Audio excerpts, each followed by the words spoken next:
Assalamu alaikum wa rahmatullah. Thank you, everyone. Good morning. Hello to His Excellency Ambassador. Welcome to the organization of Islamic Culture and Relations of Islamic Republic of Iran. So before going into what is the BDS movement, I'm going to give you a kind of background of the Israeli and South African relationship in actually apartheid era. That's a kind of comparative studies. We will be talking about the origins and current situation of the BDS movement. So, as you see in the screen just in front of you, His Excellency, I'm going to talk about a very brief introduction of that relationship. That photo actually came back to 1935 Maccabiya Games in Tel Aviv, and that's the actually delegation from the kind of apartheid South African regime, which has been sent to actually Tel Aviv. I don't know if you have ever seen that or not. Okay, so we have various periods of relationship between Israel and South Africa. Actually, South African recognition of Israel, Israeli renunciation of apartheid, strategic cooperation, sanctions against South Africa, and normalization, which actually ended with the demolition of apartheid system in South Africa. Indeed, kind of diplomatic and political cooperation, cultural and demographic ties, and particularly military cooperation, which has been linked to ballistic missiles collaboration, and some kind of alleged nuclear collaboration between Israel and South Africa in the apartheid era. We have been witnessing that. So the first representation of Israel actually opened in South Africa in 1922, and then lately in 74 has been upgraded to embassy. And then the same thing happened from the South African side. Diplomatic relations have been actually very great between actually Israel and apartheid South Africa. But after demolition of the apartheid system, in South Africa began some diplomatic relation with Palestine, and that country began to take position on Israeli-Arab conflict in order to have kind of peaceful negotiation, particularly by participating in UN Security Council resolutions. In 95, Foreign Minister Enzo actually paid the first official visit to Israel, and they made a kind of joint commission of cooperation. 5 bilateral agreements were signed, particularly in the domain of agriculture, tourism, culture, environment and science, as well as nature conversations. So the South African recognition of Israel, actually, South Africa was one of the 33 states which actually have voted for recognition of Israel, and the 7th government to de facto recognize Israel on the 24th May 1948. So at that time, in 49, we had a kind of 120,000 Jews living in South Africa. Most of them, according to academic studies, were the Zionists and supporters of the creation of Israel. And South Africa, the Jew recognition of Israel happened actually a year later in 49. The Consulate General in Pretoria has been opened for Israel, and South Africa actually was represented by UK until 72. So the South African government facilitated actually export and foreign exchanges to Israel by relaxing currency regulations and allowing Jewish volunteer reserve to serve in Israel.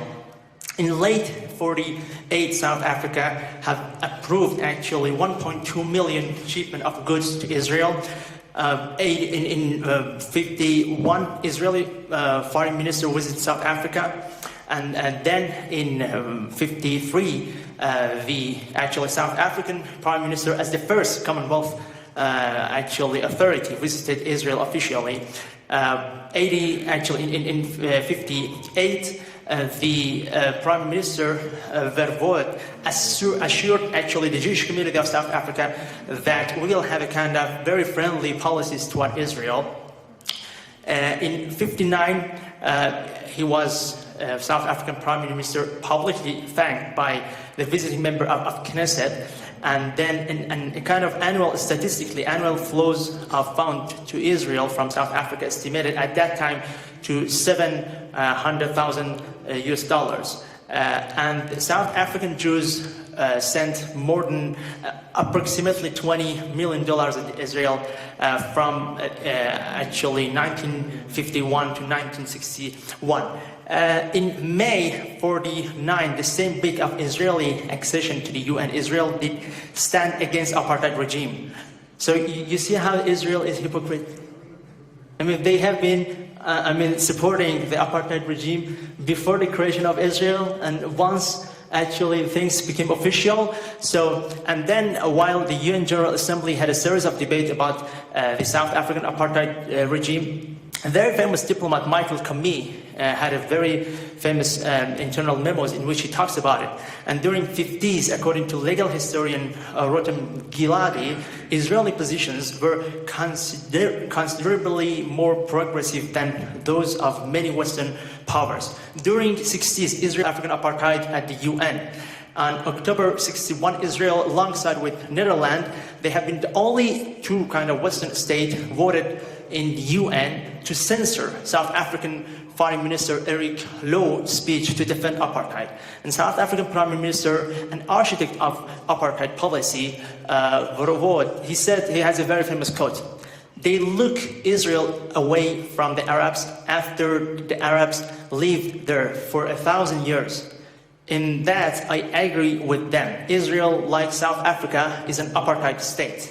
And his successor, Vorster, maintained the same views. October 62, Israel voted again in favor of actually the resolution, UN General Assembly Resolution 1761, and strongly condemned apartheid and calling for voluntary sanction against South Africa. In 63, Israel actually withdrew its ambassadors and actually envoys from South Africa, unilaterally reducing the status of diplomatic representation. And the same year, Israel took a step to enforce an embargo against South African military.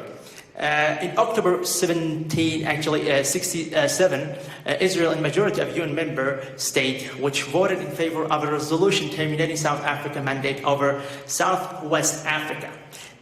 Golda Meir, former Israeli foreign minister, prime minister, has a very famous quote saying at the United Nations General Assembly, "Deep abhorrence for all forms of discrimination based on race, color, or religion, which stems from our age-old spiritual values and from our long and tragic historical experiences as a victim." And lately, actually, Israeli a strategic reason to distance from South Africa as a counterbalance to Arab and Soviet blocs. So we know that, Mr. Ambassador, His Excellency, we know that at that time, South Africa was a kind of ground of fight between the Eastern and Western bloc, Soviet Union and American imperialism.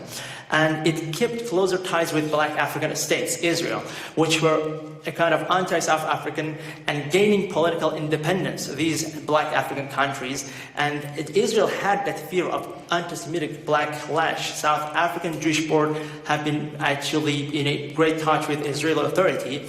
Retaliatory measures have been done. The consensus previously granted on foreign exchanges flows to Israel will end it. And in 67, diplomatic contact was very minimal, not entirely non-existent, but military embargo has been proposed by Israel against South Africa, and even to cut, but they did not actually cut the commercial and maritime and air link with South Africa.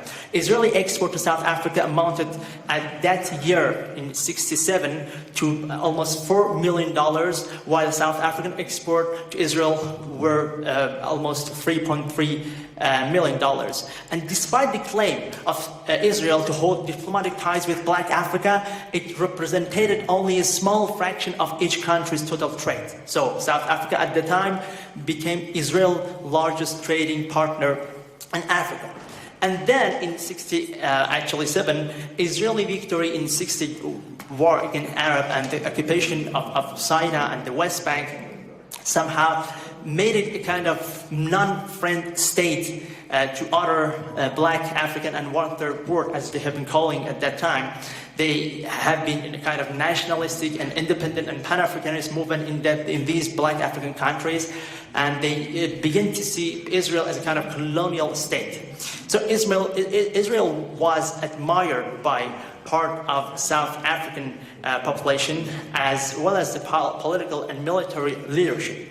Very famous, Mr. Ambassador knows very well, newspaper Die Burger at that time was the main newspaper of South Africa, declared Israel and South Africa are engaged in struggle for existence. The anti-Western powers have driven Israel and South Africa into a community of interests which had better be utilized than denied. And finally, the government in South Africa permitted South African civilians and paramilitary volunteers to travel to Israel and to serve there. The expansion of Zionist organization and fundraising inside South Africa actually was one of the marking events of that era. Stringent trade and commercial contact pushed by South Africa and then facilitated by an Israeli-South African Friendship League and an Israel-South African Trade Association, both established in '68. And a remarkably close, if not known, partnership where actually was taking place according to the Prime Minister of South Africa. But Israel, yes, continue to pursue friendship with Black Africa. In '71, Israel offered almost $2,800 per person in aid to Organization of African Unity Fund for Liberation Movement. The donation was rejected by African Union actually before it severely rigged the South African government. So when it comes to politics, right now, each country has, its own interests. We have convergences and differences and divergence between these two countries. They have been in a kind of a very deep political, ideological security cooperation before actually the demolition of apartheid system in South Africa, and even regional ambitions, as well as some kind of conflicting priorities for each country. So we have to know whether for South Africa or Israel, the domestic politics have always been a very great factor to define the foreign policy. When it comes to diplomacy, so we have the external actors like United States and UN and international bodies, and even geopolitical changes in Middle East, as well as in Southern African region, which has been actually very effective in shaping the diplomatic relation between two countries. When it comes to security, during the apartheid era, actually, instance of military and security cooperation has been taking place between two countries, arms sales and exchanges of military expertise. Post-apartheid South Africa had generally a kind of pro-Palestinian stand, while its relation with Israel was a kind of cool by pro-Palestinian tendencies within South African political structure, and that's why they had some security cooperation, but the security cooperation was likely to be limited.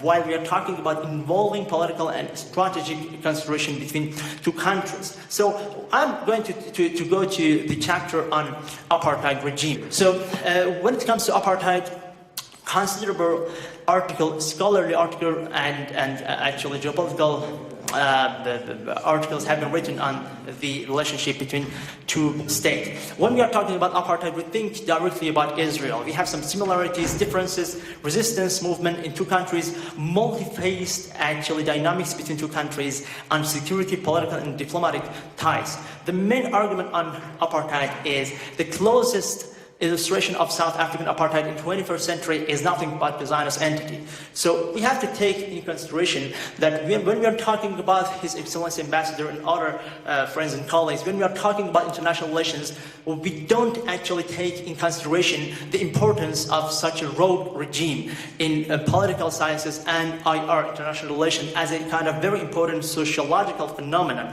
So we have various books which have been written on that relationship between two apartheid systems. One of them actually by Ilan Pape, the great Israeli historian, and another one by Professor Francis Boyle, American professor of Illinois University. So we also have apartheid Israel, talking about the relationship between two countries, Israel and Africa, by Hayim Yaqub, and as I did mention, Israel and South Africa by Ilan Pape. Another book by French, Pierre Péan, Carnage, la guerre secrète des grandes puissances en Afrique. So Carnage, the secret wars of the big powers in Africa. Human Right and the South African Legal Order by Professor John Dugard, and we can refer to Rome Status as well, and the book of Professor Francis Boyle, Palestine, Palestinian, and International Law. We also have, in the English Historical Review, a very important document, Negotiating Identity, Israel, Apartheid, and the United Nations from 49 to 52. Very important research has been done by Olive Jones in the book Israel's Clandestine Diplomacy, talking about the secret diplomacy of Israel in African continent as the modern continent of the whole world, and particularly Southern African region. And that one is a very recent research by University of Glasgow. A friend of mine sent it to me in September 2023, talking about micro-securitization of Israel in Africa. So we know that Israel, despite being a democracy, is so-called democracy, actually, according to Western media, is very implemented in the repression of African states. So they are taking position between black and Arabs in African continent, and Israeli exports actually tools of occupation and violence from Palestine to African state through its security industry, simultaneously whitewashing its occupation and contributing to the erosion of democracies and civil rights of Africans. Notable gap is understanding Israel actually contemporary security expansion in Africa. They have been in trade of weapon and spy war with various African countries, for the reason of having military cooperation with them in order for Israel to have that periphery doctrine to be approved from South Africa. The background when we talk about these two countries has been written in the book Unspoken Alliance, Israeli Secret Relationship with Apartheid South Africa. They both had a kind of identity and statehood problem and international recognition, and the end of apartheid and establishment of the state of Israel have been very talked about that matter. So according to Dictionary of Oxford, an institutionalized discriminatory system of restricted contact between races and occurred in the Republic of South Africa when the population was separated and defined by law into white, black, colored, and mixed racial. So that's the definition of Oxford University. We have a very famous piece of the professor of law of Ohio University, Apartheid Outside Africa. He is verifying the case of Israel. He has very famous research on that issue is one of his books, The Statehood of Palestine.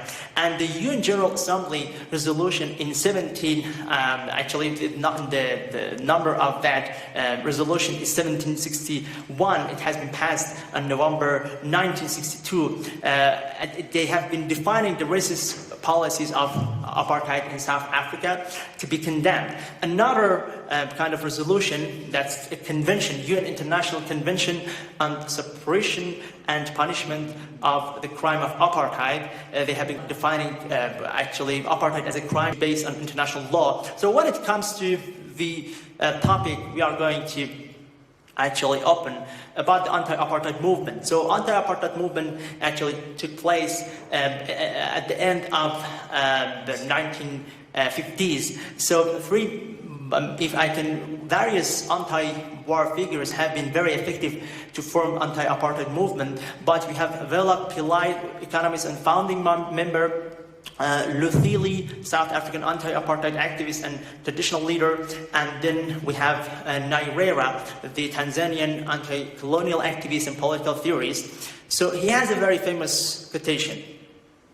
We are not, and that's what we ask today from Arab countries, from Muslim majority countries. We are not asking you British people for anything special. We are just asking you to withdraw your support from apartheid by not buying South African goods. So we know that late after demolition of the apartheid system, the anti-apartheid movement has been transferred to Action for Southern Africa, ACTSA, in 1994. So where actually the D came from? We are talking about the BDS movement. So divestment from South Africa actually happened in late 60s, and we know about the various countries and civil society groups have been talking about divestment or disinvestment from South Africa. And when we are talking about if Israel is an apartheid or not, I mean institutionalizing of segregation laws and discriminations, the similarities between what is going on in Israel and what happened in South African apartheid. But we have to take in consideration historical context, legal frameworks, segregation policies, and international responses. So here is the first page of Amnesty International, Israel's apartheid against Palestinians. I made a screenshot just last year. So we have on the other side some people disagreeing with that. Malcolm Heading, kind of South African theologian, he is saying, so Israel and apartheid, and the website of South African for Peace in Middle East, the truth is that apartheid accusation is just another smoke screen in the war against Israel. I should know it because I grew up in apartheid South Africa. So these people, they are against the idea of comparison between South African apartheid and Israeli apartheid. Another article of Jerusalem Post exposed apartheid, charged real agenda. And so once again, the academic articles, Israel apartheid and South African Jewish dilemma. So similarities, we have a lot of similarities. I'm going just to pass. So we have state-sanctioned system of racial segregation in South Africa, enforcement of racial categories, the creation of racially segregated areas, and the imposition of discriminatory laws, displacement of Palestinian Arabs, occupation of the West Bank, East Jerusalem, and Gaza Strip, and then the whole similarities between two countries. When it comes to legal ground, we have the various acts in South Africa, Population Registration Act in 1950s, and another act, Group Areas Act, Bantu Education Act. In Israel, the International Convention on the Suppression and Punishment of crime of apartheid, defining all Israelis doing as a kind of crime. And that kind of very famous separation barrier in West Bank called Jidar al-Fasl al-Unsuri in actual Arabic language. The Israeli West Bank barrier in the year 2002 has been constructed almost more than 700 kilometers between the West Bank and the occupied territory by Israel. And that's actually a normal day in Palestine. I received that from a friend of mine in France just 2 days ago. You tell me what it is. If that's not a discriminatory, that's not actually an apartheid. Every single Palestinian to go to work on every single day has to pass through the whole checkpoint. And when we are talking about the checkpoint, they are not only military checkpoint, that's a kind of humiliation of every single Palestinian just to get something to eat, just to have some kind of ordinary work on the daily basis. So that's differences I'm going to talk about. We have also some website talking about that issue, Stop the Wall website, talking about ethnic cleansing and the relation with apartheid. The UN General Assembly expressed its concern with that wall take place between South Africa and occupied territories in Palestine and West Bank. Professor Farid Ishaq, I don't know if His Excellency Ambassador knows, he's the head of BDS movement in South Africa. He wrote a letter about that apartheid wall in South Africa. And the segregation policies I'm going just to pass, there's a lot of information. I'm out of time. I still have kind of 5 minutes. But the issue is the international responses was not that strong for Israel, that for South African apartheid. And that's a very important issue, because when we are comparing issues, so comparative studies about residential segregation, educational disparities, occupation and control, racial classification, and the conclusion is that we have to take in consideration the historical issues related to each single country. So BDS movement claimed to be founded in 2005, while Professor Francis Boyle on November 13 of year 2000 had a very famous speech at the University of Illinois, and he asked for establishment of the worldwide campaign of disinvestment or divestment against Israel. And that's by a very famous fact. At the time, Professor Francis Boyle was a student, and as you see here, I made it by the color red. They had slogans, the student at Illinois universities in 78, divest now from Israel. And actually they made a very big lawsuit against these students. So we know very famous, Bantustan in South Africa. I mean, separating people living in various areas. And then Professor Francis Boyle actually had a very famous legal cases known by Chicago, and a Streeter case where he actually have been defending the students from Chicago University, Harvard University, and he was talking about how other universities have been in issue of divesting. What is right now the American University, His Excellency Ambassador, is asking from the Columbia University, Yale University. They are asking these universities and academicians to divest from Israel. Have been the same case for South Africa, and Professor Francis Boyle explained that. That World Conference Against Racism in 2001 in Durban take place, had a great role on that. And divestment from Israel, another movement took place in 2002, endorsed by Desmond Tutu. Professor Chomsky actually talked about the international corporation like Caterpillar, and it's a very famous quotation from Archibishop Tutu. Just as we said during apartheid that was inappropriate for international artists to perform in South Africa in a society founded on discriminatory laws and racial exclusivity, so it would be wrong for Cape Town Opera to perform in Israel. And he had another famous quotation on the boycott, divestment, and sanctions. So in 2005, by Omar Barghouti, the BDS movement has been founded. So Barghouti family are very known family in Palestine. They are in various academic, media, and in social area very active.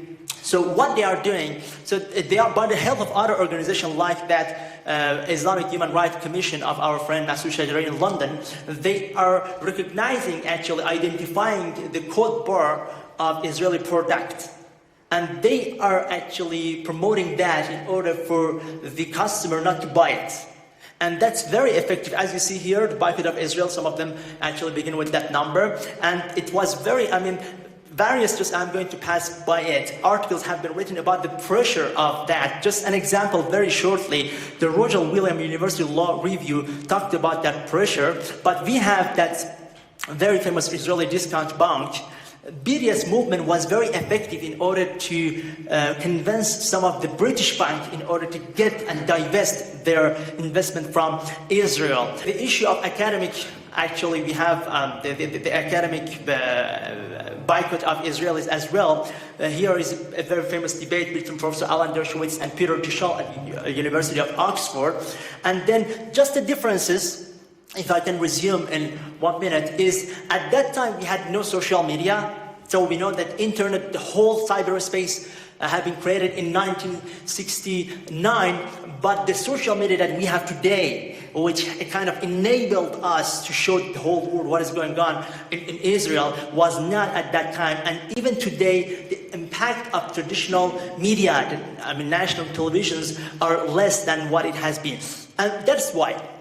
So the power of lobbying. The first Zionist Congress, when happened in 1890s, actually coming back to more than 100 years ago, the creation of Zionist Organization of America, World Zionist Organization, AIPAC, Jewish Defense League, Anti-Defamation League. That's why Israel had that power in the Western Bloc. And South African apartheid had no that power. That's very important. Two methods used actually to define apartheid: a South African case study and its definition under international law, which is very similar to what is going on in Israel.